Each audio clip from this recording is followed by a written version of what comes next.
a lot of times you can think that what the left is doing is outrageous. It is, and that it's chaotic. It isn't. And a good friend and mentor of mine, Dennis Prager, who was so wonderful and so brilliant, I remember asking him in earnest years ago, sitting across from him, what are they doing?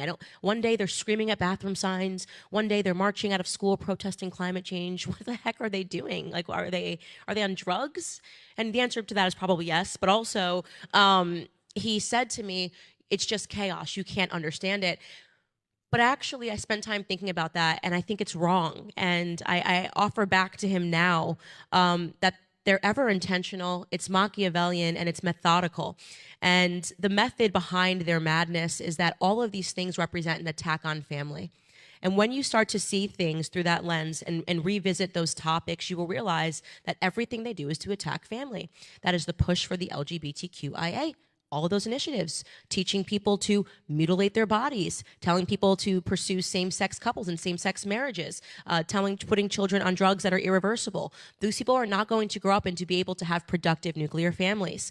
When you look at the the climate change lobby, what they are encouraging children in classrooms is saying that it would be irresponsible for you to grow up and start a family. Notoriously, Meghan and Harry received an award for agreeing to only have 2 kids. It's about the shrinking of family, telling them it's the eco-friendly thing to do to either not have a family altogether or to limit how big of a family that you actually have. You look at transgenderism, of course, we touched upon that. Every single topic that the left is after, feminism, telling women to act like men, not to be at home, to climb the corporate ladder, telling men to act like women.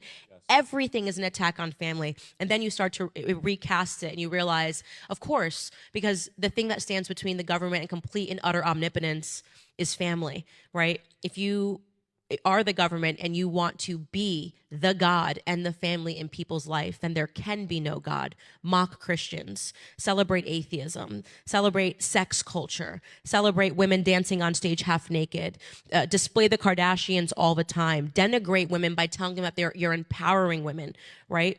Break down the family structure and break down religion, and then you will become the new religion. And the biggest example of that for me, and I still am traumatized for what I saw during COVID, people on their hands and knees begging the government to deliver them one more day. It was an experiment, a human experiment, and we failed. It failed. We failed in a lot of ways, but Candice, you didn't fail. And no, I didn't fail. I passed with flying colors. No, but that is correct. And I was against the lockdowns from the beginning, and I was attacked from every possible direction. The lockdowns will go down as one of the worst mistakes in human history. But academics said that it was going to be great. Though that goes to the core point right here before we do some questions, which I hope an academic will ask a question, which is the experts. We were told to trust the experts. You see, the problem with trusting the experts is it's not about trusting scientists. It's not science. It's about the scientists they like. Dr. Anthony Fauci did more damage to Generation Z than almost any person. That man should be in prison for the rest of his life.